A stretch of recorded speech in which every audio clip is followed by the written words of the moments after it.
யோவான் 8:6. யோவான் 8:6.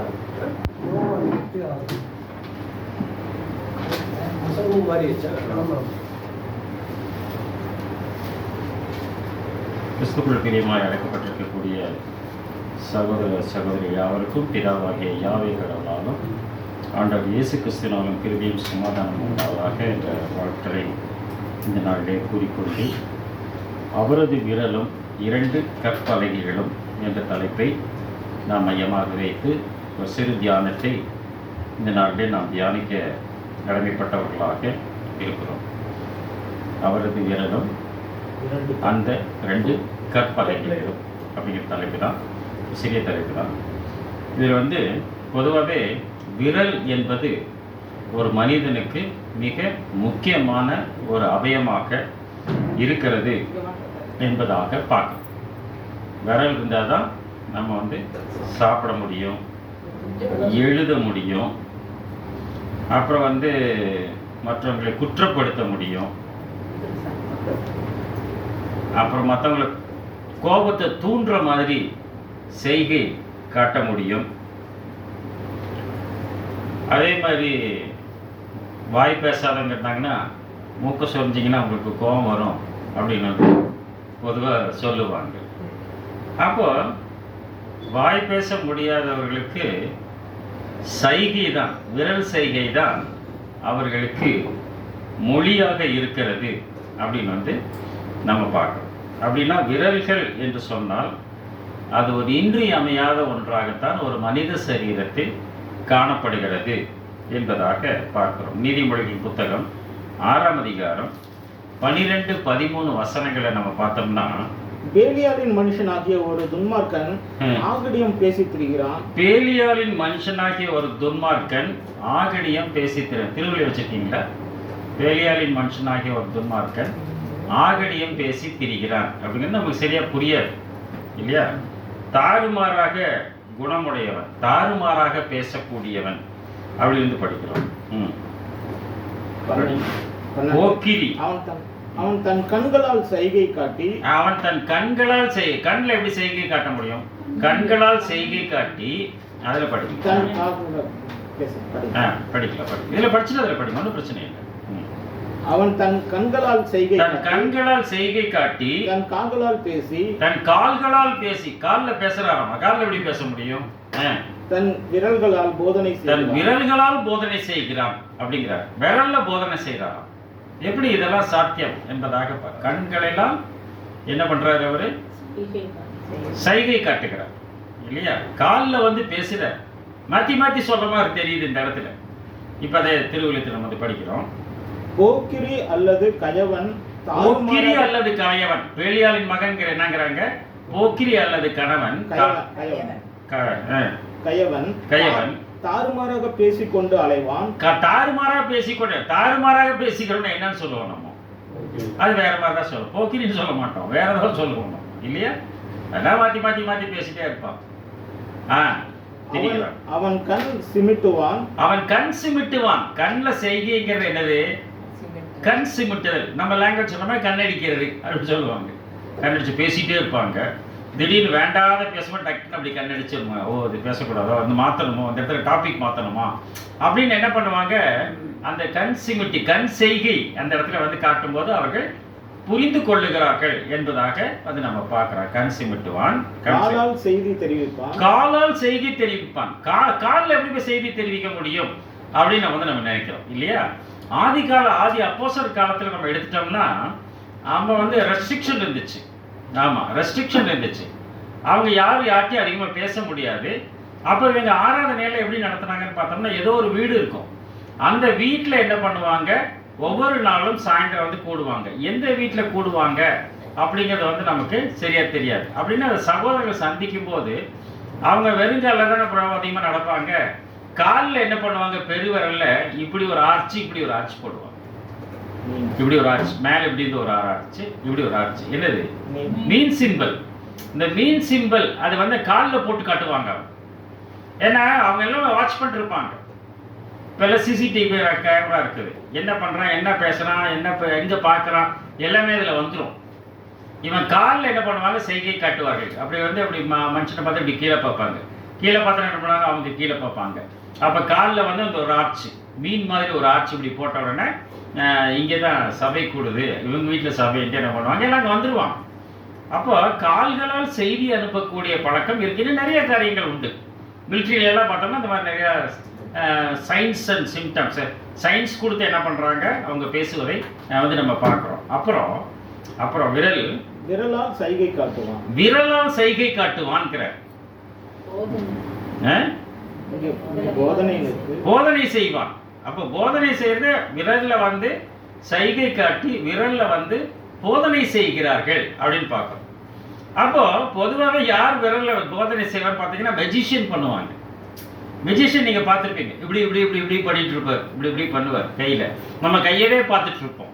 இந்த ரைட் ஹேண்ட்ல இப்படி ஆட்டிகிட்டே இருப்பாங்க, லெஃப்ட் ஹேண்ட்ல தான் விஷயம் இருக்கும். எங்க வந்து அசைவு உண்டோ அங்க பிரச்சனை இல்லை, எங்க அசைவு இல்லையோ அங்கதான் அவர் மேஜிக்கே என்ன பண்றாரு, செய்கிறார். நம்ம அந்த கையை தான் பார்த்துட்டு இருப்போம். புரியுதுங்களா? அப்ப கைகளால் என்ன செய்கிறார்கள், அவங்க போதனை செய்கிறார்கள் என்பதாக பார்க்கிறோம். படிச்சிட்டீங்களா? அடுத்த வசனம் படிச்சிட்டீங்களா? 2 வசனம் படிச்சிட்டீங்களா? 12-13. சரி. அப்போ விரல் என்பது மிக முக்கியமான ஒரு அவயமாக இருக்கிறது. ஒரு ஸ்கூல்ல வாத்தியார் சொல்றாரு, கணக்கு வாத்தியார், அவர் சொல்றாரு ஃபார்முலா எல்லாம் எங்க இருக்கணும்ட்டாரு, ஃபிங்கர் டிப்ல இருக்கணும்ட்டார் சொல்லிட்டார். பரீட்சை நடந்துட்டு இருக்குது, பையன் என்ன பண்ணா விரலை பார்த்து எழுதிட்டு இருந்தான். வாத்தியார் வந்து கேட்கிறாரு, என்னடா விரல் பார்த்துருக்கேன்னு பார்த்தா அந்த டாட்டூ போட்டு வச்சுக்கலாம், ஃபார்முலா எல்லாம் விரல்ல டாட்டூ போட்டு வச்சுக்கலாம். என்னடா இது சார், நீங்க தானே சார் சொன்னீங்க ஃபார்முலா எல்லாம் ஃபிங்கர் டிப்ல இருக்கணும். நான் பாருங்க டாட்டூ போட்டேன் ஃபிங்கர் டிப்ல அப்படின்னு என்ன பண்றான் அவன் அங்க சொல்லுவதாக அங்க வந்து பார்க்கிறோம். அப்படின்னா விரல் என்பது மிக முக்கியமான ஒரு அவயமாக இருக்கிறது. இன்றும் நம்ம என்ன பண்றோம்னு பார்த்தோம்னா அந்த விரலுக்கு நம்ம முக்கியத்துவம் கொடுக்கிறோம். எதுக்கு முக்கியத்துவம் கொடுக்கிறோம்? விரலுக்கு எதுக்கு? நெயில் பாலிஷ் போடுறதுக்கு, சாப்பிட்றதுக்கு, எழுதுறதுக்கு, ரொம்ப நல்ல அருமையான அழகு தான். மூஞ்சி கழுவுறதுக்கு, சுத்தம் பண்றதுக்கு, இதுக்கு தான் இந்த விரல் வந்து எழுதுறதுக்கு, இதுக்கெல்லாம் வந்து நம்ம என்ன பண்றோம், பயன்படுத்துகிறோம் இல்லையா? இன்னும் அந்த 9வது வாதையிலேயே இந்த விரலை பற்றி அவர் எழுதிட்டார். 10வது வாதை தலைச்சன் சங்காரம் இல்லையா? 10வது வாதை என்னது? தலைச்சன் சங்காரம். தலைச்சன் சங்காரம் என்னது? பார்வோன் இருக்கிறார், பார்வோனின் மகன் மரித்து போகிறார், அப்படிதானே? ஆதாம் இருக்கிறார், ஆதாமின் மகன் மரித்து போகிறார்.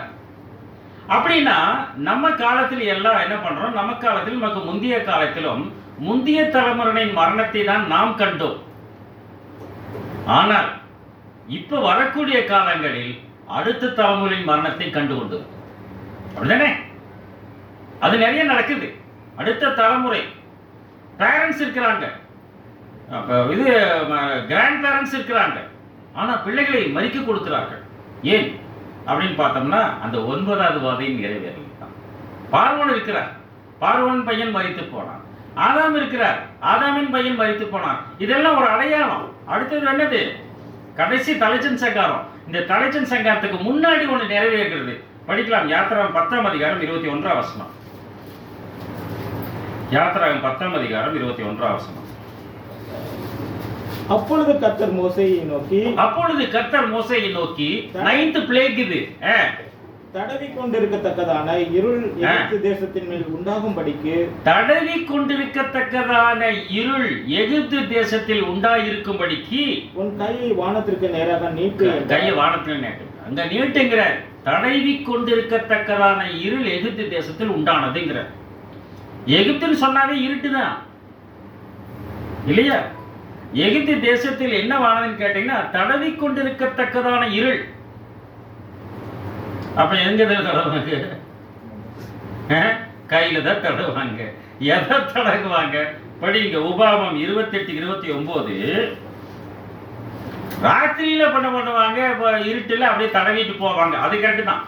தடவி கொண்டிருக்கத்தக்கதான இருள் உண்டாச்சான். எப்போ உண்டானது? பகலில் உண்டானது.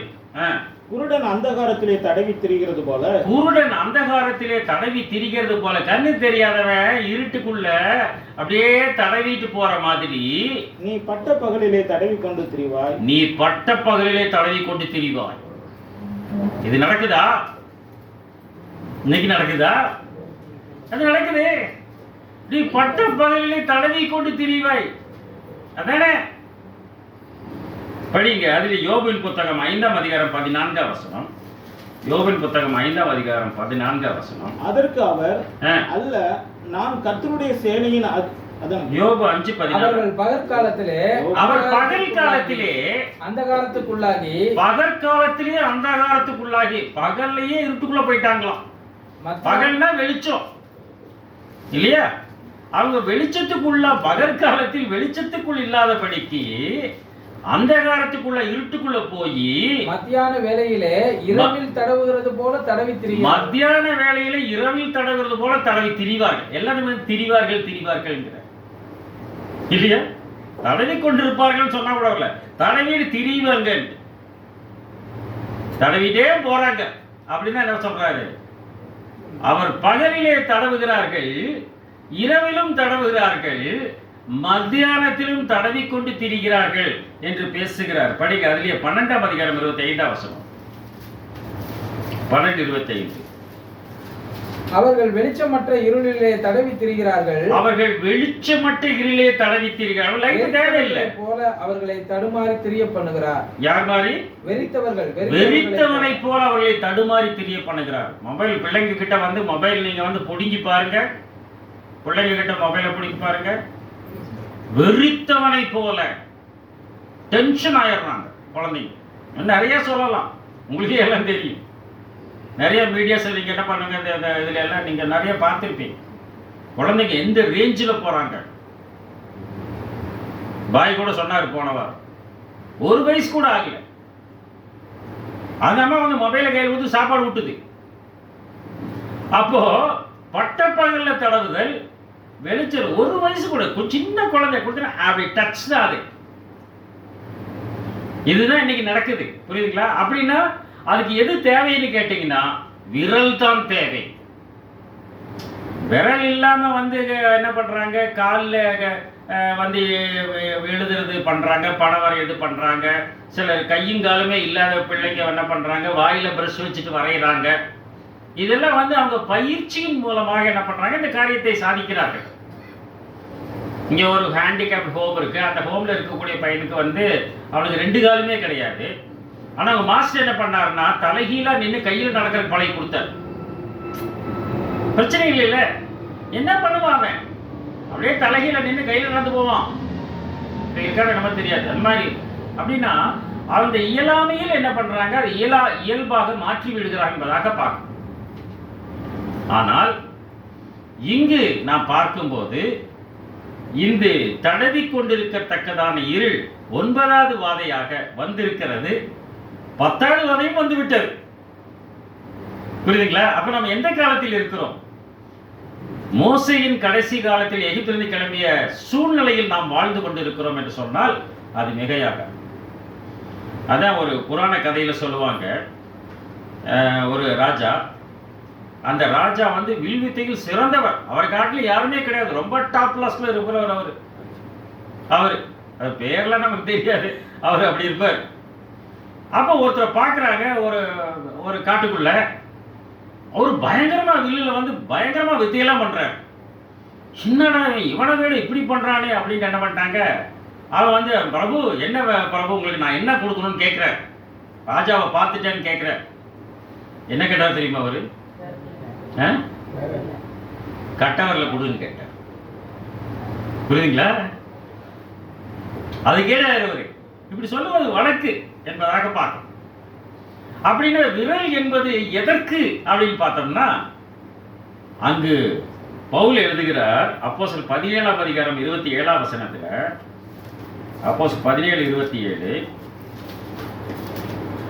லூக்காவின் மூலமாக அங்கு சொல்லப்படுகிறது.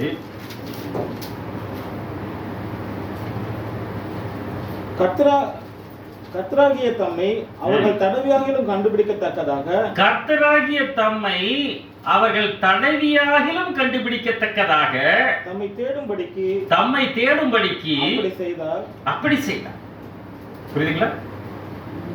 கடவுளாகி தம்மை தடவியாகிலும் தேடும். நீங்க படிக்கிறீங்க, பைபிள் படிக்கிறீங்க, எப்படி படிக்கிறீங்க?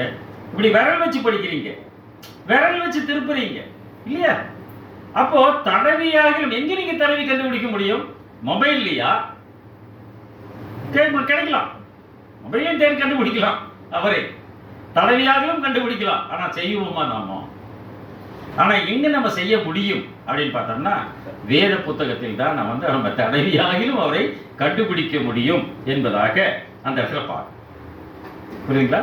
அப்போ ஆண்டவராகிய இயேசு கிறிஸ்துவும் அந்த விரலை பயன்படுத்தினாரா அப்படின்னு பார்த்தோம்னா அதுதான் நம்ம வாசிச்சோம் இல்லையா? யோவான் 8ஆம் அதிகாரம் 6ஆம் வசனம். அவர் மேல் குற்றம் சுமத்துவதற்கான குற்றம் சுமத்துவதற்கான காரணம் கண்டுபிடிக்கிறதுக்காக அவரை சோதிக்கும்படி இப்படி சொன்னார்கள். அவரை ட்ரெஸ் பண்றதுக்காக செய்யறாங்க. அந்த கதை நமக்கு தெரியும். விபச்சாரத்தை கண்டுபிடிக்கப்பட்ட ஸ்திரீ அதை கொண்டு வந்து நிறுத்துறாங்க. அது நடக்கக்கூடிய சம்பவம் இல்லையா? அப்ப அவர் என்ன பண்ணாரு? அவர் குனிந்து விரல்களினால் குனிந்து விரலினால் தரையிலே எழுதினார். விரல்களினால விரலினால் தரையிலே எழுதினார். இதுதான் ஆரம்பத்தில் வந்து கல்வி முறையே. கல்வி முறையில என்ன பார்க்க? திண்ணை பள்ளிக்கூடம் பார்க்க. அந்த திண்ணை பள்ளிக்கூடத்துல திண்ணை இருக்கும், பெரிய பெரிய திண்ணை. அதுல சிறு பிள்ளைகளை உட்கார வைத்திருப்பார்கள். மணல் போட்டு வைத்திருக்கும். அவர்களுக்கு முன்பாக ஸ்லேட்டு கிடையாது, பென்சில் கிடையாது. கையில் என்ன பண்ணுவார்கள்? அவர்கள் எழுதுவார்கள். பெருவிரலை பண்ணிக்கவும் ஆள்காட்டி விரலை உபயோகப்படுத்தி எழுத்துக்களை வரைவார்கள். அவர்கள் எழுதுவார்கள் சொல்ல முடியாது, வரைவார்கள். வரைந்து கற்றுக்கொள்ளுவார்கள். பார்த்து எழுதினா அது வரைதல் தானே. அப்படியாக அவர் கற்றுக்கொள்வார்கள். அப்ப இவரும் தரையிலே குனிந்து விரலினால் எழுதி கொண்டிருக்கிறார் அப்படின்னு அந்த வசனத்துல போட்டிருக்குது. அடுத்தது 8ஆம் வசனத்துல பாருங்க. அவர் மறுபடியும் குனிந்து தரையிலே எழுதினார். அப்ப என்னத்தை விட்டார்? அந்த இடத்துல விரலை விட்டார். மனுவனையும் குனிந்த விரலை தான் எழுதியிருக்கணும் அவர், இல்லையா? சொல்லப்படவில்லை. அப்படின்னா ஆண்டவராகிய இயேசு கிறிஸ்து குற்றம் சுமத்தினவர்களின் பாவத்தை அங்கு எழுதி கொண்டிருந்தார் என்று ஒரு வியாக்கியானம் சொல்வது உண்டு. உங்களில் பாவமில்லவர்கள் முதல் கல் ஏற்றி மாட்டாங்க, எல்லாம் போயிட்டாங்க. ஐயோ ஏன் பாவத்தை எழுதிட்டார், ஏன் பாவத்தை பேர் எழுதி பாவத்தை எழுதி ஸ்கூல்ல டீச்சர்ஸ் பண்ணுவாங்க இல்லையா? குழந்தைங்க எல்லாம் சரியா படிக்கலன்னா அவங்க பேர் எழுதுவாங்க. இவன் இதை செய்தான், இவன் இதை செய்தான் அப்படி என்ன பண்ணாங்க? அந்த ரேங்க் கார்டு ஸ்கூல்ல மட்டும் இல்லை, வேலை செய்யற இடத்துலையும் தான் ஒரு கான்ஃபிடென்ட் ஃபைல் வச்சிருப்பாங்க. நீங்க என்ன பண்ணாலும் சரி கான்ஃபிடென்ட் ஃபைல்ல ஏறிடும். அடுத்து வரக்கூடிய முதலாளி என்ன பண்ணுவாரு? மேலதிகாரி அதை எடுத்து பார்ப்பா, பர்சனல் ஃபைல் பார்ப்பாரு. பர்சனல் ஃபைல் பார்ப்பாரு. இதுல இது டிபி கொடுத்தாங்க, இங்க இதை பண்ணாங்க, அதை பண்ணாலும் தெரிஞ்சு வச்சுக்குவார். அவன் போட்டா ஒட்டி வச்சுக்கணும். இதெல்லாம் இருக்குது நடைமுறை. மேனேஜ்மெண்ட்ல பாத்தீங்கன்னா அதெல்லாம் பண்ணுவாங்க. அப்படி என்ன பண்றாரு இவர்? அவர்களை பற்றி புரிந்து கொண்டவர் பெரியோர் முதல் சிறியோர் வரைக்குமாக இருக்கக்கூடியவர்களை என்ன பண்ணுகிறார்? அவர்களுக்கு அந்த விரலினால் எழுதி என்ன பண்ணுகிறார்? அவர்களை அனுப்பிவிட்டார் என்பதாக அந்த பார்க்க. அப்படின்னா இயேசு கிறிஸ்து விரலை எங்கு பயன்படுத்தினார் அப்படின்னு பார்த்தோம்னா படிங்க மார்க்கு 7ஆம் அதிகாரம் 33ஆம் வசனம். இப்ப இயேசுவை காட்டி கொடுக்கிறவன் இயேசுவை முத்தம் செய்தான் இல்லையா? அது படிக்கிற முன்னாடி நான் கேட்டுக்கிறேன். இயேசுவை காட்டி கொடுத்தவன் இயேசுவை முத்தம் செய்தான். இயேசு முத்தம் செய்தார். காட்டி கொடுக்கிறவனுக்கு பண்ணல. அது போக இயேசு கிறிஸ்து எனக்காவது கிஸ் பண்ணி இருக்கிறாரா, முத்தம் கொடுத்துருக்கிறார் அப்படின்னா நம்ம என்ன சொல்லுவோம்? ஆமான்னு சொல்லுவோம், இல்லைன்னு பண்ணுவோம். இல்லைன்னு சொல்லுவோம். இப்ப படி. நீங்கள் போதித்த உங்கள் பாரம்பரியத்தினால் 7:33 மார்க். அப்பொழுது அவர் அவனை ஜனக்கூட்டத்துக்கு விட்டு தனியே அழைத்து கொண்டு போய், அங்க வாய் பேசாத ஒருத்தர் இருக்கிறாரு இல்லையா? அவர் என்ன பண்றாரு? ஜனக்கூட்டத்திற்கு வெளியே அவரை அழைத்து கொண்டு போய் தம்முடைய விரல்களை காதுகளில் வைத்து அவன் காதுகளில் வைத்து நான் எப்படி வச்சிருப்பாரு? ஒரு கை யூஸ் பண்ணிருப்பாரு, 2 கை யூஸ் பண்ணிருப்பாரு. 2 கையா ஒரு கையா? விரல்களை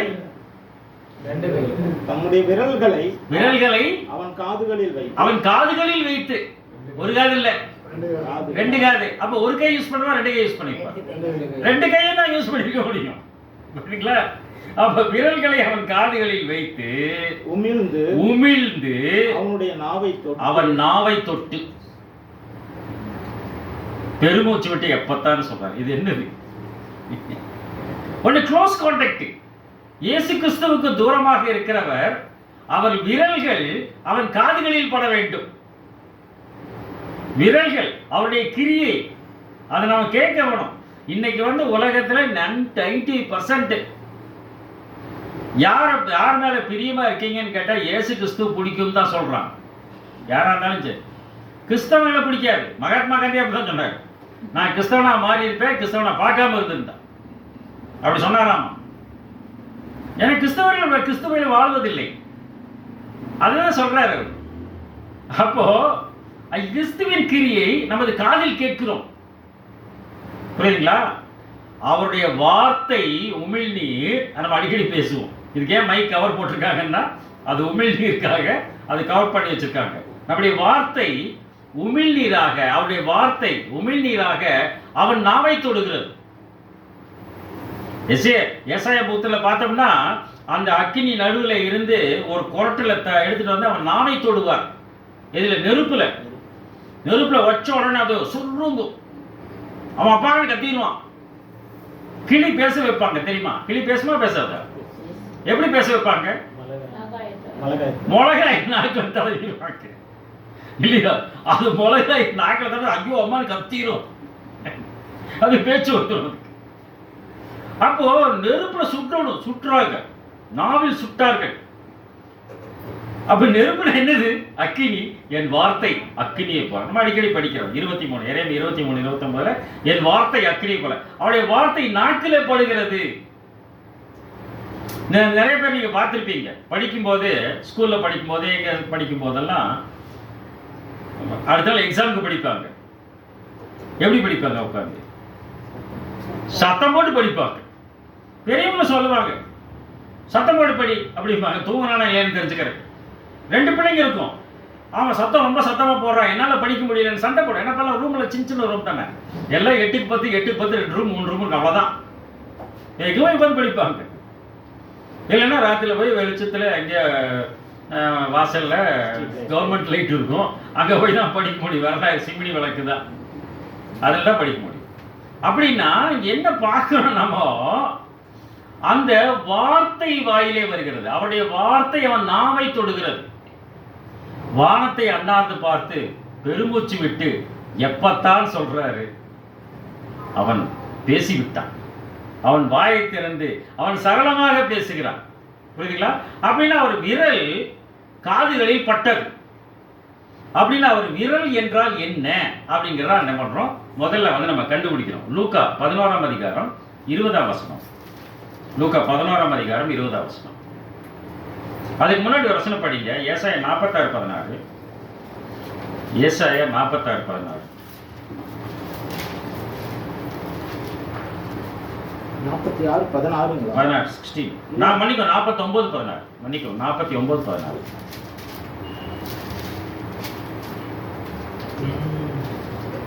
இதோ என் உள்ளங்கையில் உன்னை வரைந்திருக்கிறேன். இதோ என் உள்ளங்கையில் உன்னை வரைந்திருக்கிறேன். மதில்கள் எப்பொழுதும் உன் மதில் எப்போதும் முன்னாடி நிக்குதுட்ட. என் உள்ளங்கையில் உன்னை வரைந்திருக்கிறேன்னா அவர் 2 கையை பயன்படுத்தாரா, ஒரு கையை பயன்படுத்தினாரா? உள்ளங்கைகளில். ஆமா, உள்ள கைகளில் கை இல்ல, உள்ளங்கைகளில் உன்னை வரைந்திருக்கிறேன். நீங்க எந்த கை யூஸ் பண்ணுவீங்க எழுதுறதுக்கு? Right hand. அவர் எந்த கை யூஸ் பண்ணிருக்காரு? 2 கை யூஸ் பண்ணிருக்கிறாரு. புரியுதுங்களா? அதனால 2 கை கொண்டு அவன் காதுல வைக்கிறாரு. என் உள்ள கைகளில் வரைந்திருக்கிறேன்னா இந்த கையிலையும் வரைஞ்சிருக்காரு, இந்த கையிலையும் வரைஞ்சிருக்கிறார். இருந்துச்சா அடையாளம்? இருந்துச்சா? அந்த 2 காயங்கள், அந்த 2 காயங்கள், உள்ளங்கையில் 2 காயங்கள் நமக்காகத்தான் அது என்பதை நாம் புரிந்து கொள்ளும் வண்ணமாக என் உள்ளங்கையில் உன்னை வரைந்திருக்கிறேன். ஏன் தலையில வரைஞ்சிருக்கிறது, இல்ல வயிற்றுல வரைஞ்சிருக்கிறது, நெஞ்சில வரைஞ்சிருக்கிறது, அது நல்லா இருக்குமே. காலில் வரைஞ்சிருக்கிறது நெயில் பாலிஷ் போடுற மாதிரி. ஏன் உள்ளங்கையில் வரைந்தார்? உன் கண்மணியை போல நீ பாதுகாக்கிறேங்க. உடம்புல சரீரத்துல ஒரே ஒரு அவயம் தான் கண்ணுக்கு பக்கத்துல போகும். எது? இதுதான். இதுதான் கண்ணுக்கு பக்கத்துல வேற எந்த மூக்கு கண்ணுக்கு பக்கத்துலயே தான் இருக்குது. ஆனா நீங்க கண்ணாடியில தான் பார்க்க முடியும். உங்க கையை அப்படியே பார்த்துக்கிட்டே இருக்கிறார் என்பதுதான் பொருள். உன்னை காக்கிறவர் உறங்குவதும் இல்லை தூங்குவதும் இல்லைன்னு என்ன அர்த்தம்? நம்ம காக்கிறவர் உறங்குவதும் இல்லை தூங்குவதும் இல்லை, உள்ளங்கையில் வரைந்து பார்த்து கொண்டு இருக்கிறார். வரைந்திருக்கிறார்னு என்ன அர்த்தம்? அது ரொம்ப பிரியமாக இருக்கிற தானே போறோம். குழந்தைங்கெல்லாம் ஏபிசிடி எழுத நீங்க பார்த்துருப்பீங்க, எழுதுற பார்த்துருப்பீங்க. எப்படி எழுதுவாங்க? அவங்க கிறுக்கவே மாட்டாங்க. அவங்க குழந்தைங்க அழகா எழுதுவாங்க, நிதானமா. அது பென்சில் ஸ்லேட்ல எழுதினாலும் சரி, அது பேப்பர்ல எழுதினாலும் சரி, அவங்க என்ன பண்ணுவாங்க? அழகா போடுவாங்க குழந்தைங்க. அப்ப என்னது? அவர்கள் வரைகிறார்கள். பொதுவாக எழுத்தை நம்ம படிப்பதற்கு முன்பாக நாம் வரைந்துதானே கற்றுக்கொள்கிறோம். இந்த ஆதி காலத்திலே அதுதானே இருந்தது. எழுத்துக்கள் வடிவம் எல்லாம் ஓவியங்களாகத்தான் இருந்திருக்கிறது. இங்கே வெள்ளரிக்கம்பாளையத்தில் ஒரு குகை கோயில் இருக்கு, குகை இருக்கிறது. வெள்ளரிக்கம்பாளையத்தில் அங்கே அந்த தமிழை எழுதக்கூடிய எழுத்துகள், அது என்னது, கல்வெட்டுகள் அங்கே காணப்படுகிறது. இங்கே கோவைப்புதூர் தாண்டி அந்த பாலக்காட்டு கணவாய் வழியே போனால் அங்கே ஒரு கல்வெட்டு காணப்படுகிறது. இதெல்லாம் நமக்கு தெரியாது, புரியுதுங்களா? நம்மள போய் பார்த்து தானே தெரியும். நாங்களாம் போய் பார்த்துருக்குறோம், ரிஸ்க் எடுத்துட்டு அங்கே போயிடுவோம். ஆனால் எங்களுக்கு புரியாது. இது எல்லாம் நம்ம என்ன பண்றோம்? அது வரையப்பட்டது. அதனாலதான் உள்ளங்கையில் வரைந்திருக்கிறேன். லூக்கா 11ஆம் அதிகாரம் 20ஆம் வசனம். அந்த விரல் என்பது என்ன என்பதை அங்கு தெளிவுபடுத்தி காட்டுகிறார். நான் கடவுளுடைய விரலினாலே பிசாசுகளை துரத்துகிறேன். நான் கடவுளுடைய விரலினா, இவங்க தான் பேய் ஓட்டுறாங்க. ஆனா என்ன சொல்றாரு பாருங்க, நான் கடவுளுடைய விரலினாலே பிசாசுகளை துரத்துகிறபடியால் தேவனுடைய ராஜ்யம் உங்களிடத்தில் வந்துருச்சு. கடவுளுடைய விரல்ல தான் துரத்துறாரா? கடவுளுடைய விரல் கொடுத்துட்டு போயிட்டாரா? அவருடைய விரலை வச்சுக்கிட்டு இவருக்கு என்ன பண்ணாங்க? துரத்திட்டு இருந்தாங்களா? இதான் கடவுளுடைய விரல். என்னங்க எங்க வரட்டுறா? என்ன கடவுளுடைய விரல் என்றால் அது எப்படி கண்டுபிடிக்கணும் கேட்டீங்கன்னா, மத்தேயில எழுதுறாரு அதை பத்தி. இதே வசனம் அப்படியே எழுத பாருங்க, 12:28. மத்தேயு 12:28. நான் தேவனுடைய ஆவியினாலே பிசாசுகளை துரத்துகிறபடியால், நான் தேவனுடைய ஆவியினாலே பிசாசுகளை துரத்துகிறபடியால் தேவனுடைய ராஜ்யம் உங்களிடத்தில் வந்திருக்கிறது. தேவனுடைய ராஜ்யம் கிட்ட வந்திருக்கார். அப்படின்னா தேவனுடைய விரல் என்னது? அவ்வளவுதான், சிம்பிள். டிக்ஷனரி தான் இது. நான் உங்களுக்கு எக்ஸ்பிளனேஷனே பண்ணல. தேவனுடைய விரல் என்னன்னு கேட்டேன், நீங்க யோசனை பண்ணீங்க. உங்களுக்கு யார் விளக்கம் கொடுத்தது? இல்ல பாஸ்கர் பிரதர் அப்படிதான் சொன்னா நீங்க சொல்லுவீங்களா? நீங்க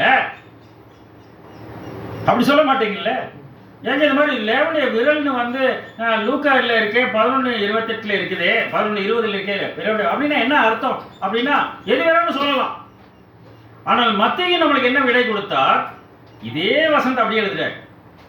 நான் தேவனுடைய விரலினால் பிசாசுகளை துரத்துறபடியால் தேவனுடைய ராஜ்யம்ங்கிறத ஜீசஸ் சொல்றார். இங்கே சொல்லும் போது மத்தேயில தேவனுடைய ஆவியினால் பிசாசுகளை துரத்தினபடியால் தேவனுடைய ராஜ்யம், அரசாட்சி, கிங்டம் ஆஃப் காட் உங்ககிட்ட. அப்ப தேவனுடைய ஆவி தான். தேவனுடைய விரல்னா என்னன்னு கேட்டோம்னா, தேவனுடைய ஆவி என்பது அங்கு பொருளாக இருக்கிறது என்பதாக பார்க்கிறோம். யாத்திராகமம் 8ஆம் அதிகாரம் 19ஆம் வசனம். யாத்திராகமம் 8ஆம் அதிகாரம் 19ஆம் வசனம். அப்பொழுது மந்திரவாதிகள் பார்வோனை நோக்கி, அப்போது மந்திரவாதிகள் அவங்க இப்ப மோசே அற்புதம் பண்றாரு, அவங்க மந்திரவாதியும் பண்றாங்க. அது குறிப்பிட்ட ஸ்டேஜ் தான், அதுக்கப்புறம் நல்லா பண்ண முடியல. அப்ப என்ன சொல்றாங்க பாருங்க, அவங்க தேவனுடைய விரல் என்றார்கள். இது தேவனுடைய விரல், எங்களால முடியல, எங்களால வர வைக்க முடியல. இது தேவனுடைய விரல். என்னது அப்படின்னா தேவனுடைய பவர் இல்லையா? ஆவின் என்னது? வல்லமை. அப்ப விரலுக்கு பவர் உண்டா அப்படின்னு கேட்டோம்னா இருக்கா இல்லையா? விரலுக்கு எப்படி இருக்கு? எலெக்ஷனுக்கு ஓட்டு போடுறதுக்கு விரல் வேணுது இல்லையா? மற்றவனை குற்றப்படுத்தும் போது கை நீட்டுது. அப்ப விரலுக்கு பவர் இருக்குது. கேரம் போர்டு விளையாடும் போது பவர் இருக்குது, பேட்மிண்டன் விளையாடும் போது பவர் இருக்குது. எல்லாம் இந்த கரத்துல தான் பவரே போகுது. ஒண்ணும் இல்லை. இப்படி விரலை இப்படி வச்சுக்கிட்டு அப்படியே கூர்ந்து பார்த்து கண்ணுக்கிட்ட கொண்டு வாங்க. பண்ணிருக்கீங்களா? இப்ப பண்ணிருக்காதீங்க இல்லையா? நல்லா அப்படி கூர்ந்து விரல அப்படியே எங்கேயும் பார்க்க கூடாது. அப்படியே வரல பார்த்துட்டு அந்த வரல அப்படியே கண்ணுக்கிட்ட கொண்டு வரணும். என்ன ஆகும்? தலை சுத்தணும், தலை சுத்திரும். ஐயோ தலை சுத்துது அப்படிப்பாங்க. அப்போ விரலுக்கு பவர் உண்டு. விரல் நீட்டுதல் நிபச்சொல் அப்படிங்கிறார் வேதத்துல. அப்போ விரலுக்கு பவர் இருக்கு அப்படின்னா என்ன பண்றாரு அந்த இடத்துல சொல்லுகிறார். அதுதான் என்ன வந்து அந்த இடத்துல மையப்படுத்தி பார்க்கிறவர்களாக இருக்கிறோம் பிரியமானவர்களே. படிக்கலாம். யாத்ரா புத்தகம் 24ஆம் அதிகாரம் 12ஆம் வசனம். 24ஆம் அப்பொழுது அதிகாரம். கர்த்தர் மோசேயை நோக்கி, அப்பொழுது கர்த்தர் மோசேயை நோக்கி, நீ மலையின் மேல் என்னிடத்திற்கு ஏறி வந்து, நீ மலையின் மீது என்னிடத்துக்கு ஏறி வந்து அங்கே இரு, நான் உனக்கு கற்பனைகளையும் நான் கற்பனைகளையும் நீ அவர்களுக்கு உபதேசிப்பதற்கு நான் எழுதின நியாயப்பிரமாணத்தையும் கற்பனைகளையும் கொடுப்பேன். அந்த கற்பனையில் நியாயப்பிரமாணம் நான் எழுதின நியாயப்பிரமாண கற்பனை கொடுப்பேன்ட்டாரு. அப்ப அவர் தான் என்ன பண்றாரு, அவர் எழுதிதான் கொடுத்திருக்கார் என்பதாக பார்க்கும். சின்ன பிள்ளைங்களுக்கு ரொம்ப ஹோம்ஒர்க் இருக்கும், அவங்களால எழுதவே முடியாது, கை வலிக்கும். அப்ப என்ன பண்ணுவாங்க, அவங்க பேரண்ட்ஸ் எழுதி கொடுப்பாங்க இல்லையா? அப்ப அதே மாதிரி மோசேக்கு அவருக்கு அவரு பேரண்ட்ஸ், அவருடைய பேரண்ட் எழுதி கொடுத்துருக்கிறாரு அவர் கையில. நமக்கும் அவர் தானே அப்பா, அவர் எழுதி கொடுத்துருக்கிறாரு. இது யாரும் எழுதுறது கேட்பாங்க ஸ்கூல்ல, நீ எழுதுனா உங்க அப்பா எழுதுறாங்க, உங்க அம்மா எழுதுறாங்க கேட்பாங்கல்ல. அப்ப அவரே என்ன பண்ணுகிறார், பிழையின்றி அதை எழுதி கொடுத்திருக்கிறார் என்பதை பார்க்கிறோம். உபாகமம் 5ஆம் அதிகாரம் 22ஆம் வசனம். உபாகமம் 5ஆம் அதிகாரம் 22ஆம் வசனம். இந்த வார்த்தைகளை கர்த்தர் மலையிலே அக்கினியிலும், மலையின் மீது அக்கினியிலும் மேகத்திலும் காரிருளிலும் இருந்து உங்களை, மேகத்திலும் காரிலிருந்து இருந்து உங்கள் சபையார் எல்லோரோடும் மகா சத்தத்துடனே சொன்னார். அப்ப சொல்றாரு, முதல்ல சொல்றாரு, எழுதி கொடுத்தார். நீங்க பார்த்திருப்பீங்க, நம்மளே செய்வோம். எழுதும் போது என்ன பண்ணுவோம், சொல்லிட்டே எழுதும். சொல்லுமா என்னமா, இப்பெல்லாம் யார் எழுதுறா, எழுதுறதே கிடையாது இல்லையா? முந்தையெல்லாம் என்ன பண்ணுவாங்க, படிக்க தெரியாதவங்க என்ன பண்ணுவாங்க, அவங்க போய் சொல்லுவாங்க. சொன்னோட என்ன பண்ணுவாங்க, அந்த போஸ்ட் ஆஃபீஸ் அங்கெல்லாம் உட்காந்துருக்கிறவங்க படித்தவங்க என்ன பண்ணுவாங்க, அவங்க அதை எழுதி கொடுப்பாங்க. கொஞ்சம் சொல்லிகிட்டே எழுதுப்பா அப்படிம்பாங்க இல்லையா? அப்போ ஏன்னா அந்த சொல்லிகிட்டே எழுதக்கூடிய பழக்கம் பிள்ளைகளுக்கு உண்டு. அவர் சொன்னார் மாத்திரமல்ல, எழுதியும் கொடுத்தார். எப்படி எழுதினார், அதை எழுதுறாரு பாருங்கம்மா. யாத்திராமம் 31ஆம் அதிகாரம் 18ஆம் வசனம். யாத்திரா 31ஆம் அதிகாரம் 18ஆம் வசனம். சீனாய் மலையிலே அவர் மோசையோடு பேசி முடித்த பின், சீனாய் மலையிலே அவர் மோசையோடு பேசி முடித்த பின்பு கடவுளுடைய விரலினால் எழுதப்பட்ட கற்பலகையாகிய சாட்சியின் 2 பலகைகளை கொடுத்தார். அப்போ கடவுளுடைய விரல்ல தான் எழுதியிருக்கார். அப்ப வந்து எழுதி கொடுத்தார், பேசினார், எழுதி கொடுத்தார். எதில் எழுதி கொடுத்தார், அவருடைய விரல் எழுதி கொடுத்தார். அவருடைய விரல்ல தான் என்ன இருக்குன்னு பார்த்தோம்னா, அந்த வல்லமை இருக்கு, பவர் இருக்கு, அந்த ஆவி இருக்கு. அந்த ஆவியை என்ன பண்ணணும், பெற்றுக்கொள்ளும் போது அந்த ஞானம் மனுக்குள்ளத்திற்காக வருகிறது. இல்லைன்னா வர வாய்ப்பே இல்லை. நம்ம புக்ஸ் படிக்கலாம், அதை படிக்கலாம், இதை படிச்சு அப்படியே மனப்பாடம் பண்ணிட்டு பேசலாம், அது வேற. ஆனா அவர் கொடுக்கிற ஞானம் எப்படி வருகிறது என்று கேட்டால், இந்த வார்த்தையின் வழியாக வருகிறது. அந்த 2 கற்பனைகளை எழுதி அவர் கொடுத்து விட்டார் என்பதாக பார்க்கும். படிங்க ஆபகுக் 2ஆம் அதிகாரம் 2ஆம் வசனம். இப்போ கடவுளுடைய விரல் என்னன்னு பார்த்துட்டோம். இப்போ இந்த 2 கற்பனைகள் என்னங்கிறது நம்ம சுருக்கமாக பார்க்கலாம். 2:12 ஆபகுக் 2:2. அப்பொழுது கர்த்தர் எனக்கு பிரதியுத்தரமாக, நீ தரிசனத்தை எழுதி அதை கடந்தோடுகிறவன், தரிசனத்தை எழுதி அப்படின்னா கனவா வருது. அப்ப மைண்ட்ல இருந்து வருது. அதான் தரிசனத்தை எழுதி அர்த்தம். அது மைண்ட் வாய்ஸ் சொல்றாங்க இல்லையா, அந்த மைண்ட்ல இருந்து வருது. நீ தரிசனத்தை எழுதி எதுக்கு எழுதுற, அதை கடந்தோடுகிறவன் வாசிக்கும்படி, பலகையிலே தீர்க்கமாக வரை. பலகையில தீர்க்கமாக, பலகைகளிலா பலகை ஒருமையா பன்மையா, பன்மை. பலகைகளில் தீர்க்கமாய் வரை, கடந்தோடுகிறவன் வாசிக்கும்படி தீர்க்கமாக வரை. அதான் கூகுள் மேப் இல்லையா? கடந்து ஓடுகிறவர்கள், ஓடுறவன் எப்படி வாசிட்டு போக முடியும் இல்லையா? இன்னைக்கு நம்ம ஓடிட்டு தான் இருக்கிறோம். நம்ம ஓடிட்டு இருக்கும்போது என்ன பண்றோம், பலகையில் தீர்க்கமாய் வரையப்பட்டிருக்குது. டேப்லெட் மாத்திரை அப்படி இல்லை, டேபிள் இல்லையா? அந்த டேபிள் டேப்லெட் தீர்க்கமாக வரையப்பட்டிருக்கிறது. கூகுள் மேப்பை ஃபாலோ பண்ணுங்க, கரெக்டாக போயிடுவீங்க. அது எல்லா வழியும் காட்டுது. டோல் இருக்கிற வழியும் காட்டுக்குது, டோல் இல்லாத வழியும் காட்டுக்குது, ஷார்ட்கட்டும் காட்டுது, பிராட்வேவும் காட்டுது, டைமிங் காட்டுது, எல்லாம் காட்டுது. கடந்தோடுகிறவன் வாசிக்கும்படி தீர்க்கமாய் எழுதினார். முதல்ல ரைட்டிங்னாரு, ரெண்டாவது தீர்க்கமாக வரை என்று சொல்லுகிறார். யார் ஓடுகிறவர் அப்படின்னு பார்த்தோம்னா எபிரேயர் 12ஆம் அதிகாரம் 1ஆம் வசனம். எபிரேயர் 12ஆம் அதிகாரம் 1ஆம் வசனம். ஆகையால் மேகம் போன்ற இத்தனை திரளான சாட்சிகள் நம்மை சூழ்ந்து கொண்டு ஆகையால் மேகம் போன்ற இத்தனை திரளான சாட்சிகள் நம்மை சூழ்ந்து கொண்டிருக்க பாரமான யாவற்றையும் நம்மை சுற்றி நெருங்கி நிற்கிற பாவத்தையும் தள்ளிவிட்டு நல்ல பாரம் வெயிட்டேஜ் இழுக்குது இல்லையா, சுற்றி நெருங்கி நிற்கிற பாவத்தையும் தள்ளிவிட்டு விசுவாசத்தை துவக்குகிறவரும் முடிக்கிறவருமாய் இருக்கிற இயேசுவை நோக்கி விசுவாசத்தை துவக்குறவும் முடிக்கிறவருமா இருக்கிற இயேசுவை நோக்கி நமக்கு நியமித்திருக்கிற ஓட்டத்தில் பொறுமையோடு ஓடணும். பொறுமையா ஓடனாங்க வின் பண்ண முடியும். நம்ம பார்த்துருப்போம், மாரத்தான் மாதிரி இந்த ரேஸ் எல்லாம் பார்த்துருப்போம். அந்த ரேஸ்ல எடுத்தோன்னே வேகமா ஓடுவான், நம்ம என்ன நினைச்சுக்குவோம், இவன் தாண்டா ஃபர்ஸ்ட் வருவான்னு நினைச்சுக்குவோம். ஆனா ஒருத்தர் நிதானமா ஓடிட்டே இருப்போம். அந்த நிதானமா ஓடி ஓடி ஓடி ஓடி ஓடி என்ன பண்ணுவோம், ஸ்பிரிண்ட்டும் கடைசியில் ஸ்பீடு, அந்த ஸ்பீடில் போய் வின் பண்ணிடுவோம். புரியுதுங்களா? அது நமக்கு நியமித்திருக்கிற ஓட்டத்தில் நாம பொறுமையோடு ஓட வேண்டும். நம்ம அப்படியே உட்காந்துக்கூடாது. இன்னைக்கு ஒரு டயபெட்டிக் பேஷண்ட்டுக்கு வந்து சுகர் நார்மலாக இருந்தா ஆச்சரியம். இன்னைக்கு 90% வந்து டயபெட்டிஸ் இருக்கிறவங்க என்ன பண்றாங்க, அவங்களுக்கு சுகர் ரேஞ்ச் பார்த்தோம்னா ஜாஸ்தியாகவே காட்டு. ஏன்? அவங்க சிக்கன் சாப்பிடுறாங்க. சிக்கன் சாப்பிட்ட சர்க்கரை ஏறுமா? என்ன சிக்கன் சாப்பிடுவாங்க? இப்போதான் கொஞ்சம் சிக்கன் மாற்றிட்டாங்க. முந்தையெல்லாம் என்ன பண்ணுவாங்க, பிராய்லர் சிக்கன் சாப்பிடுவாங்க. பிராய்லர் சிக்கன் என்ன பண்ணும், நடக்குமா? பிராய்லர் சிக்கன் நடக்காது. அது உட்காரும், எந்திரிக்கும், நிற்கும், உட்காரும், அவ்வளோதான். அதை சாப்பிட்டா நாம என்ன பண்ணுவோம், அதே மாதிரி தான் இப்போ உட்காருவோம். சக்கரை வியாதிக்கு நடக்கிறீங்களா பிரதர், நடக்கிறீங்க சிஸ்டர்னா அதுதாங்க முடியறது இல்லை. அப்போ என்ன ஆகும், ரைஸ் ஆகுது இல்லையா? புரியுதுங்களா? அப்ப நமக்கு நியமித்திருக்கிற ஓட்டத்தில் நாம் பொறுமையோடு ஓடுகிறவர்களாக இருக்க வேண்டும். ஆன் த ஸ்பாட் ரன்னிங் நின்றுக்கிட்டே அப்படி ஜாக்கிங் பண்ண மாதிரி பண்ணுவாங்க. இதெல்லாம் பண்ணுவாங்க வயசானவங்க. நாம பண்றோமா அப்படிங்கிறது தான் வந்து அங்க கேள்வியா இருக்காது. பவுல் எப்படி முடிக்கிறார் பாருங்க. 2 தீமோத்தேயு 4ஆம் அதிகாரம் 7ஆம் வசனம். 2 தீமோத்தேயு 4ஆம் அதிகாரம் 7ஆம் வசனம். நல்ல போராட்டத்தை போராடினேன், ஓட்டத்தை முடித்தேன், விசுவாசத்தை காத்துக்கொண்டேன். பெடோமீட்டர்ல பாருங்க எவ்வளவு ஓடிட்டேன் பாருங்க.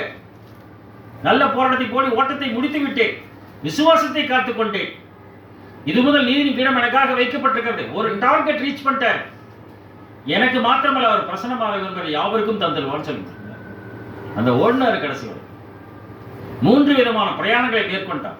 நடந்தே தான் போறார், கப்பல்ல போறார். இயேசு கிறிஸ்து சுற்றி திரிந்தார் தான் நம்ம படிக்கிறோம். அப்ப நடந்தே தான் போயிட்டு இருந்தார் அவர். புரியுதுங்களா? அப்படின்னா பவுல் அப்பல்லமாக நடக்கவில்லை என்று சொன்னால், ஓடவில்லை என்று சொன்னால் சத்தியம் நமக்கு கிடைச்சிருக்காரு. ஆசியா கண்டம் முழுமைக்கும் அவர் உத்தரவாதம் பண்ணியிருக்காரு. சில சகாக்களை கூட்டிக் கொண்டு சென்றார் என்று நமக்கு வரலாறு சொல்லுகிற என்பதாக பார்க்கிறோம். அப்படின்னா கற்பலகைகள் 2 கற்பலகைகள் எழுத வேண்டும் என்று சொல்லுகிறார். எது கற்பலகை? எசேக்கியேல் 36ஆம் அதிகாரம் 24 முதல் 27. எசேக்கியேல் 36 24 முதல் 27. 36 24 26 27 28. நான் உங்களை புறஜாதிகளிடத்திலிருந்து அழைத்து உங்களை சகல தேசத்திலிருந்து சேர்த்து உங்கள் சுய தேசத்திற்கு உங்களை கொண்டு வருவேன். ஒருவேளை இஸ்ரேல் பத்தி பேசுறதா இருக்கலாம். ஆனா நமக்கு எடுத்துக்கிறோம். நமக்கு சுய தேசம் எது? அங்க இருக்காரு பரம எருசலேம். அங்க கூட்டிட்டு வருவேன். கூட்டிட்டு வந்து அப்பொழுது நான் உங்கள் மேல் சுத்தமான ஜலம் தெளிப்பேன். அப்ப நம்ம மேல சுத்தமான ஜலம் தெளிக்கிறார். நான் உங்களுடைய எல்லா அசுத்தங்களையும் உங்களுடைய எல்லா நரகலான விக்கிரகங்களையும் அந்த ஜலம் தெளித்த உடனே, நான் கொடுக்கும் தரையில் ஒரு காலம் தாகம் உண்டு. அந்த ஜலம் தெளித்த உடனே உங்க மேல அசுத்தங்கள், நரகலான விக்கிரகங்கள் நீக்கி உங்களை சுத்தமாக்குவேன். இதெல்லாம் நீக்கிறார். நீங்கள் சுத்தமாவீர்கள். பொருளாசையாகிய விக்கிரகாராதனை சில பேர் டார்கெட்டே என்ன பண்ணோம், அவங்க மைண்டு வந்து பணத்திலேயே தான் இருக்கும். பொருளாசைங்க விக்கிரகாராதனை தானே, மைண்டு பூரா பணத்திலேயே தான் இருக்கும். இதாக இருக்கும். ஓடும்போது கூட பாக்கையை பிடிச்சி ஓடுவாங்க, நெஞ்சு வலி நம்ம நினச்சக்கூடாது.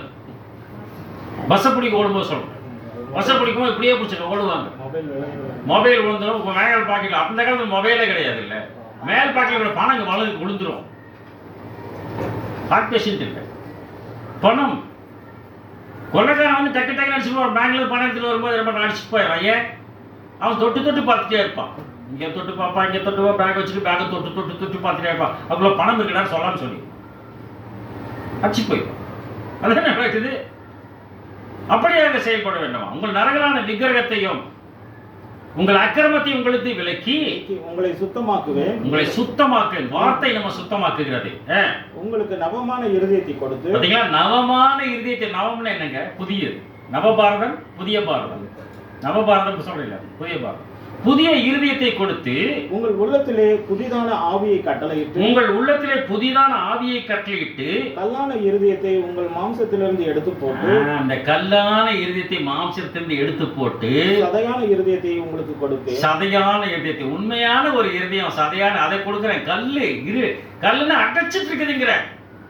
இப்போ ஹார்ட் பிரச்சனை வந்து என்ன பண்றாங்க, போய் ஆஸ்பத்திரியில் அட்மிட் பண்ணி ஸ்டண்ட் வைக்கிறாங்க, பைபாஸ் பண்றாங்க, இப்படி எல்லாமே பண்றாங்க. உள்ள என்ன அடைச்சிருக்குன்னு சொல்றாங்க. பொதுவா கொழுப்பு அடைச்சிருக்கு சொல்லுவாங்க, இன்னொன்னு சொல்லுவாங்க சுண்ணாம்பு அடைச்சிருக்குதுன்னு பாருங்க, கால்சியம் அடைச்சிருக்குதுங்கிறாங்க. கால்சியம்ங்கிறது என்னது? கால்சியம்ங்கிறது கட்டி தான், சுண்ணாம்பு கட்டி. சுண்ணாம்பு கட்டிகள் கலவை செய்து அதை எழுதுகிறார்கள், வரைகிறார்கள், கட்டடம் கட்டுகிறார்கள். அதுக்காக அப்படிதான் பண்ணாங்க. அப்ப சுண்ணாம்பு போய் அடைச்சிருக்கு. அப்ப இருதயத்தில் என்ன இருக்குது? கல் இருக்குது, கிட்னியில கல் இருக்குது, இதயத்துல கல் இருக்குது. இதெல்லாம் மண் துகள்கள் இல்லையா? அதெல்லாம் போய் அடைச்சிக்கிச்சு. அது எப்படி படிச்சது, என்ன அடிச்சதுலாம் நமக்கு தெரியாது. நம்மளுக்கு அடைச்சிச்சு, அதை ரிமூவ் பண்றாங்க. ஆனா இவர் என்ன சொல்றாரு, அந்த இருதயமே கல்லா தான் இருக்குது, அதை மாத்தி சதையா மாத்திட்டு என்ன பண்றாரு? சதையான இருதயத்தை உங்களுக்கு கொடுப்பேன். உங்கள் உள்ளத்திலே என் ஆவியை வைத்து. உள்ளத்திலே என் ஆவியை வைத்து, அந்த ஆக்சிஜன் உள்ள போகுது. உள்ள போய் ஆவியை வைத்து உங்களை என் கட்டளைகளில் நடக்கவும். உங்களை என் கட்டளைகளில் நடக்கவும். என் நியாயங்களை கைக்கொள்ளவும் அவைகளின்படி செய்யவும் பண்ணுவேன். அந்த அந்த அதை கைக்கொள்ளவும் அதன்படி செய்யவும் பண்ணுவேன். அதை நீங்க செய்யணும். செஞ்சது என்ன ஆகும்? நீங்க பிராக்டிக்கல் கிறிஸ்டியனா மாறிடுறீங்க இல்லையா? நீங்க பிராக்டிக்கல் கிறிஸ்டியனா, பிராக்டிசிங் கிறிஸ்டியனா மாத்தி என்ன ஆகும்? உங்களுக்கு எல்லாமே ஓடி போயிடும். அதானே? எல்லாமே சரியா போயிடுது இல்ல? நீங்க எதை நீங்க மைண்டை கண்ட்ரோல் பண்ணிருங்க, சுகரை கண்ட்ரோல் பண்ணிருங்க, உங்களுக்கு வியாதி வராது. மைண்டை கண்ட்ரோல் பண்ணிருங்க, மன ரம்யமாக மாறிவிடும். அப்ப என்னங்கிறார் 28ஆம் வசனம், உங்கள் பிதாக்களுக்கு நான் கொடுத்த தேசத்திலே நீங்கள் குடியிருப்பீர்கள், நீங்கள் என் ஜனமாய் இருப்பீர்கள். நீங்கள் என் ஜனமாய், நான் உங்கள் கடவுளாய், உங்கள் தேவனாய். அப்ப அந்த ரிலேஷன்ஷிப் வரணும்னா அவருக்கு பர்மிஷன் கொடுத்துடணும். ஆனா இஸ்ரேல் ஜனங்க என்ன செய்தார்கள் பாருங்கள். எசேக்கியேல் புத்தகம் 2ஆம் அதிகாரம் 7ஆம் வசனம், திருவிழியந்தான் அதை எடுத்து வச்சுக்கோங்க. எசேக்கியேல் 2:7. கலகக்காரராகி அவர்கள் கேட்டாலும் சரி, இஸ்ரேல் ஜனங்கள் கலகக்காரராகி அவர்கள் கேட்டாலும் சரி, கேட்காட்டியும் சரி, நீ என் வார்த்தைகளை அவர்களுக்கு சொல்லு. நீ போய் சொல்லி, அவங்க கேட்டாலும் சரி கேட்காட்டியும் சரி அவங்களுக்கு போய் சொல்லி அப்படின்ட்டார். புரியுதுங்களா? அதுல 3ஆம் அதிகாரம் 5-7, அதுல ஒரு பகுதி விளங்காத பேச்சும் கடினமான பாஷையும் உள்ள ஜனத்தண்டைகள் அல்ல. விளங்காத பேச்சும் கடினமான கட்டாமுட்டான்னு பேசுறது. மராட்டி லாங்குவேஜ் கேட்டிருக்கீங்களா? மராட்டி லாங்குவேஜ் கட்டா புட்டா, மராட்டிங்கும் போதே ஒரு மாதிரி கரெக்டுன்னு தான் அவங்க பேச கட்டா முட்டா முட்டா முட்டான்னு பேசும் இல்லையா? சாஃப்ட்னஸ் எந்த லாங்குவேஜில் இருக்காது, என்னன்னு நமக்கு தெரியாது. அப்படி கடினமான பாஷை உள்ள ஜனத்தண்டைக்கு அல்ல, இஸ்ரவேல் சந்ததியார் இடத்திற்கே நீ அனுப்பப்படுகிறாய். இஸ்ரவேல் ஜனத்தாருக்கு நான் அனுப்பப்படுறேன். விளங்காத பேச்சும் தாங்கள் சொல்லும் வார்த்தைகளை நீ அறியாத கடினமான பாஷையும் உள்ள அநேகமான ஜனங்களிடத்திற்கு நீ அனுப்பப்பட. அந்த அநேகமான ஜனங்கள் உங்களை அனுப்பல, நான் அவர்களிடத்திற்கு உன்னை அனுப்பினாலும். இந்த வசனம் மட்டும் திருவிழித்துல படிங்க. அனுப்பி இருந்தாலும் அவர்கள் உனக்கு செவி கொடுப்பார்களோ? உனக்கு செவி கொடுப்பார்களோ அப்படிங்கிறாரு. செவி கொடுப்பார்களா மாட்டார்களா? கொடுப்பார்களோ அப்படின்னு கேட்கிற. கொடுக்க மாட்டாங்க நம்ம நினைச்சுக்குவோம். இதை திருவிழத்தில் படிங்க அந்த பகுதி மட்டும். புரியாத பேச்சும் கடின மொழியும் உனக்கு விளங்காத சொற்களும் கொண்ட பல்வேறு மக்கள் இனங்களிடம் நான் உன்னை அனுப்பவில்லை. அத்தகைய மக்கள் இனங்களிடம் நான் உன்னை அனுப்பி இருந்தாலும் அவங்க கிட்ட நான் உன்னை அனுப்பிச்சிருந்தாலும் அதாவது அவர்கள் உனக்கு செவி சாய்த்திருப்பாங்க. அவங்களாவது காது கொடுத்து கேட்டுப்பான். என்ன அழகா இருக்கிறாரு. ஆனா அவன்கிட்ட போய் அவனாவது காது கொடுத்து கேட்டிருப்பான். ஆனால் நீ கேட்க மாட்டேங்கிற. ஏன்? இஸ்ரவேல் வீட்டாரோவெனில் உனக்கு செவி கொடுக்க மாட்டார்கள், எனக்கே செவி கொடுக்க மாட்டோம் என்கிறார்களே. இஸ்ரவேல் வம்சத்தார் அனைவரும் கடினமான நெற்றியும் முரட்டாட்டமுள்ள இருதயம் உள்ளவர்கள். கடினமான நெற்றி முரட்டாட்டம் உள்ள இருதயம். இதுல படிக்காதே. எனவே நான் உன் முகத்தை அவர்கள் முகங்களுக்கு எதிராகவும் நெற்றியை அவர்கள் நெற்றிகளுக்கு எதிராகவும் கடுமையாக்கியுள்ளேன். உன் நெற்றியை தீக்கல்லை விட உறுதி பெற்று வைரக்கல் போல் ஆக்கியுள்ளேன். அவர்களுக்கு அஞ்சாதே, அவர்களின் பார்வையை கண்டு கலங்காதே, ஏனெனில் அவர்கள் கலகம் செய்யும் வீட்டார். அவர் கலகம் செய்யும் வீட்டார். இருதயம் கட்டினா இருக்கு. அப்ப அது கல்லான இருதயமாக இருக்கிறது. புரியுதுங்களா? அதை மாத்தணும். அதான் சொல்றாரு 2 கொரிந்தியர் 3ஆம் அதிகாரம் 7:3-2. 2 கொரிந்தியர் 3ஆம் அதிகாரம் 7:3-2.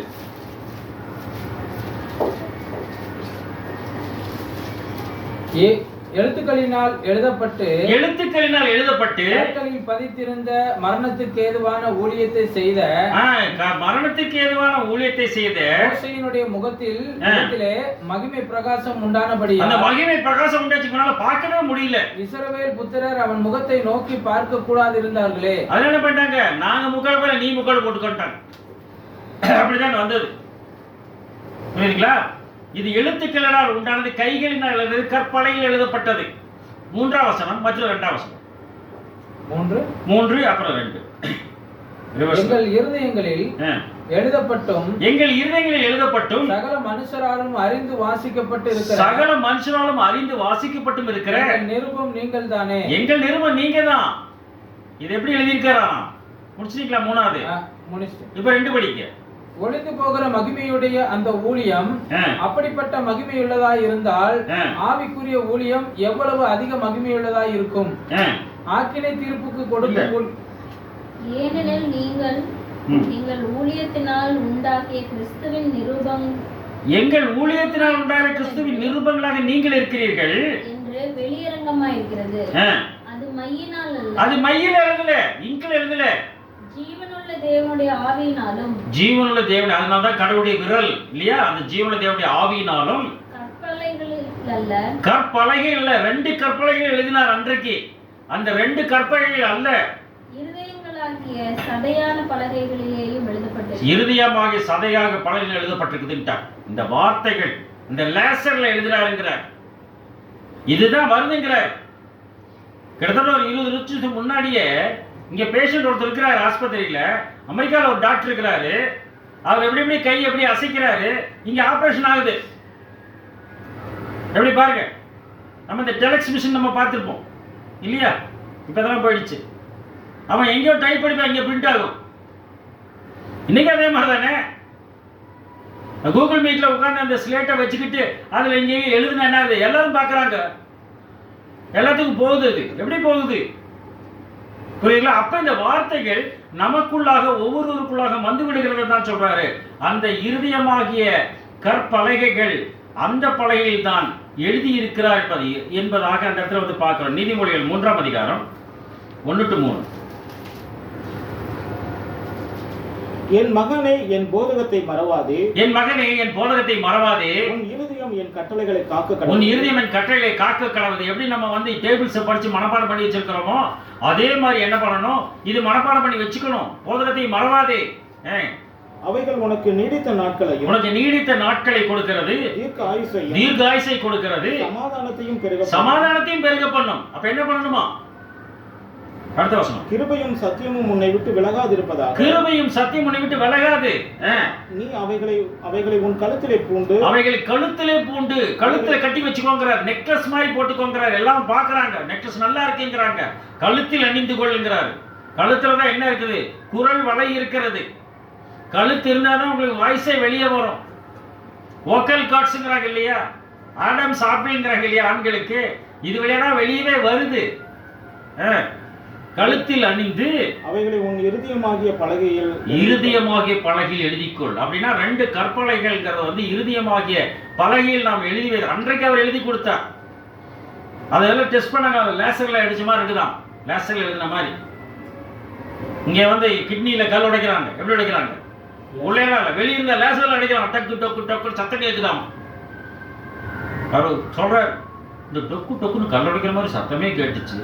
அந்த லேசர் அப்படி போய் டக்கு டக்குன்னு படப்பட அதெல்லாம் கல்லெல்லாம் உடைச்சு அப்புறம் யூரின் பிளட் மாதிரி வரும், பயந்து காட்டிங்கன்னு சொல்லி வந்துச்சு. கல்ல உடைக்கிறார் அவரு. அந்த பவர்ல தான் உடைக்கிறார். புரியுதுங்களா? இறுதியமாகி பலகை எழுதி வைத்துக் கொள்ளுகிறாரு. அதுல 7ஆம் அதிகாரம் 1 to 3. நீதிமொழி 7ஆம் அதிகாரம் 1 to 3. என் மகனே, நீ என் வார்த்தைகளை காத்து, நீ என் வார்த்தைகளை காத்து, என் கட்டளைகளை உன்னிடத்தில் பத்திரப்படுத்து. என் கட்டளைகளை உன்னிடத்தில் அதெல்லாம் அவர் கையில் எழுதி இருக்கிறாரு. பத்திரப்படுத்து. என் கட்டளைகளையும் என் போதகத்தையும், என் கட்டளைகளையும் என் போதகத்தையும் உன் கண்மணியைப் போல காத்துக்கொள். கண்மணியைப் போல நீ பாதுகாத்துக்கொள். பிழைப்பாய். அப்பொழுது பிழைப்பாய். அவைகளை உன் விரல்களில் கட்டி, அவைகள் உன் விரல்களில் கட்டி ஃபிங்கர் டிப்ல வச்சுக்கோங்கறாரு. அவைகளை உன் இருதய பலகையில் எழுதிக்கொள். அவன் இருதய பலகையில் எழுதி கொள்கிறார். இதயம் தான் அந்த பலகை, கற்பலகை, இதயமாகிய பலகை. ஃபிங்கர் டிப்ல வச்சுக்கோ, உன்னோட கிரியையில வச்சுக்கோ. டக்குன்னு ஞாபகம் எல்லாம் நினைப்பது ஃபிங்கர் தான் போகுது இல்லையா? இன்னமும் சொன்னாரே அப்படிங்கிறோம். என் மனசுல சமாதானம் இல்லை. இப்படி என்ன பண்ண, இந்த ஃபிங்கர்ஸ் தான் என்ன பண்றாங்க எடுத்து பயன்படுத்துற என்பதாக பார்க்கிறோம். அப்படின்னா அந்த 2 கற்பலகைகள் என்று அழைக்கப்படுகிறது 2 விதமான மக்கள் கூட்டம் என்பதை புரிந்து கொள்ளும். உபாகமம் 4ஆம் அதிகாரம் 13ஆம் வசனம். உபாகமம் 4ஆம் அதிகாரம் 13ஆம் வசனம்.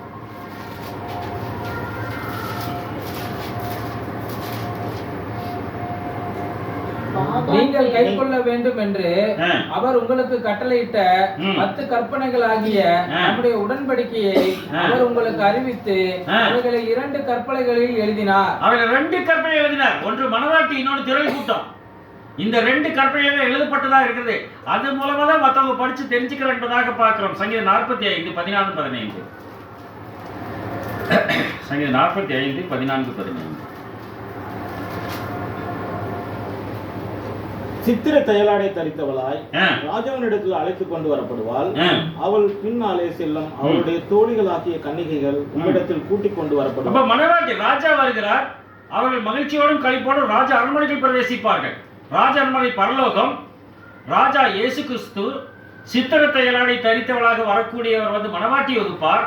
மனவாட்டியோட திரள் கூட்டமும் போகும். அதுதான் வேதம் சொல்லுகிறார். புரியுதுங்களா? சில பேர் சொல்ல மனவாட்டி மட்டும் போகும், திரள் கூட்டம் போகாதும்பாங்க. சில பேர் மனவாட்டி முன்னாடி போயிடும், திரள் கூட்டம் பின்னாடி போகும். கன்னித்தோளில் புடை சூழ இடத்தில் அழைத்துக் கொண்டு வரப்படுவார் என்று 2 விதமான கூட்டத்தார்கள் பேசுகிறார். வெளிப்பிரசேஷம் 14ஆம் அதிகாரம் 1ஆம் வசனம். வெளி 14:1. பின்பு நான் பார்த்தபோது இதோ சீயோன் மலையின் மேல் ஆட்டுக்குட்டியானவரையும் அவரோடு கூட அவருடைய பிதாவின் நாமம் தங்கள் நெற்றிகளில் எழுதப்பட்டிருந்த 144,000 பேரையும் நிற்க கண்டேன். 144,000 பேர் நிற்கிறார்கள். பிதாவின் நாமம் இருக்கிறது, குமாரனின் நாமம் இருக்கிறது. குமாரனின் நாமமாக செயல்படுகிறார்கள். 1,00,000 மனவாட்டி வகுப்பார். அதில் 7ஆம் அதிகாரம் 9ஆம் வசனம். 7ஆம் அதிகாரம் 9ஆம் வசனம். இவைகளுக்கு பின்பு நான் பார்த்தபோது, இதுக்கப்புறம் நான் பார்க்கிறேன், அங்க யார் நிக்கிறா பாருங்க. இதோ சகல ஜாதிகளிலும் கோத்திரங்களிலும் ஜனங்களிலும் பாஷைக்காரர்களும் இருந்து வந்ததும் ஒருவனும் எண்ணக்கூடாததுமான திரளான கூட்டமாகிய ஜனங்கள் வெள்ளை அங்கிகளை தரித்து தங்கள் கைகளில் குறித்தோள்களை பிடித்து சிங்காசனத்திற்கு முன்பாகவும் ஆட்டுக்குட்டியானவருக்கு முன்பாகவும் நிற்க கண்டேன். ஆமா, 1,44,000 என்பது அது ஒரு கற்பலகை. திரள் கூட்டமான ஜனங்கள் என்பது இன்னொரு கற்பலகை. இதுலதான் என்ன பண்ணிருக்காரு, முதல்ல எழுதிட்டாரு, அப்புறம் கடைசியில மண்ணில் எழுதுறார். புரியுதுங்களா? தரையில் எழுதுறார். அது வந்து மனவாட்டிக்கும் திரள் கூட்டத்துக்கும் சம்பந்தம் இல்லாத காணப்படுகிறது. எப்படி எனில் அதுல 20ஆம் அதிகாரம், வெளிப்பிரசேஷம் 20ஆம் அதிகாரம் 7 to 9, 11 to 15. அந்த 1000 வருஷம் முடியும் போது சாத்தான் தன் காவலிலிருந்து விடுதலையாக்கி பூமியின் 4 திசைகளிலும் உள்ள ஜாதிகளாகிய கோகையும் மாகோகையும் மோசம் போக்கும் படிக்கும் அவர்களை யுத்தத்திற்கு கூட்டிக் கொள்ளும் படிக்கும் புறப்படுவான். அவர்களுடைய தொகை கடற்கரை மணல், அவருடைய தொகை கடற்கரை மணலத்தனையாக இருக்கிறது, அழிந்து போகிறவர்கள். அதான் எழுதி காட்டுறாரு. உன்னுடைய பாவம் இதுதான், உன்னுடைய பாவம் இதுதான் மண்ணில் எழுதுறாரு. கடற்கரை மணலத்தனையாக இருக்கிறது, வானத்தின் அக்னி இறங்கி பட்சித்து போட்டது. இப்ப என்ன ஆயிடுச்சுன்னு பார்த்தோம்னா கடலே இல்லாம போகுது. அதுலயே அடுத்த அதிகாரம் 1ஆம் வசனம்.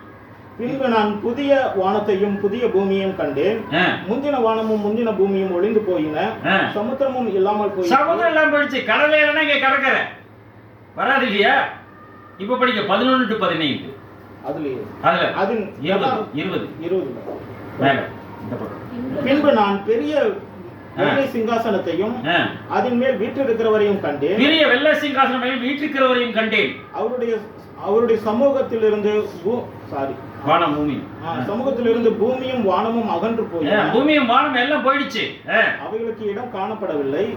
மரித்தோராகிய சிறியோரையும் பெரியோரையும் கடவுளுக்கு மரித்தோராகிய சிறியோரையும் முன்னாடி போய் நிக்கிறாங்க. பெரியோன்று அழைக்கப்படும் மனமாட்டி வகுப்பார், சிறியோன்று அழைக்கப்படும் திரள் கூட்டம். 2 விதமான கூட்டம் போய் அங்க நிக்குது. அப்பொழுது புஸ்தகங்கள் திறக்கப்பட்டன. ஜீவ புஸ்தகம் என்னும் வேறொரு புஸ்தகமும் திறக்கப்பட்டது. அப்பொழுது அந்த புஸ்தகத்தில் எழுதப்பட்டவைகளின்படியே மரித்தோர் தங்கள் கிரியைகளுக்கு தக்கதாக நியாயத்தீர்ப்பு. அந்த புத்தகத்தில் எழுதப்பட்டபடியே யார் எழுதுனது? அவர் எழுதினார். அது நியாய தீர்ப்படைந்தார்கள். அப்புறம் திருப்பி 2ஆம் நியாய தீர்ப்பை பத்தி பேசுறாரு. சமுத்திரம் தன்னில் உள்ள மரித்தோரை ஒப்புவித்தது. அதுக்கப்புறம் இவர்கள் நியாயம் தீர்க்கப்பட்ட 1ஆம் விதத்திற்கு பங்குடையவர்கள் இவர்கள். இப்ப சமுத்திரம் தன்னில் ஒப்புவிக்கிறது. மரணமும் பாதாளமும் தங்களுள்ள மரித்தோரை தங்களை ஒப்புவித்து விட்டது. யாவரும் தங்கள் கிரியைகளின்படியே நியாய தீர்ப்படைந்தார்கள். கிரியையின்படினா அவருடைய கிரியைகளை உட்கார்ந்து எழுதுகிறார் தரையில். அந்த கிரியையின்படி அவர்கள் நியாய தீர்ப்படைகிறார்கள். அதற்கு பின்பு நடக்கிறது.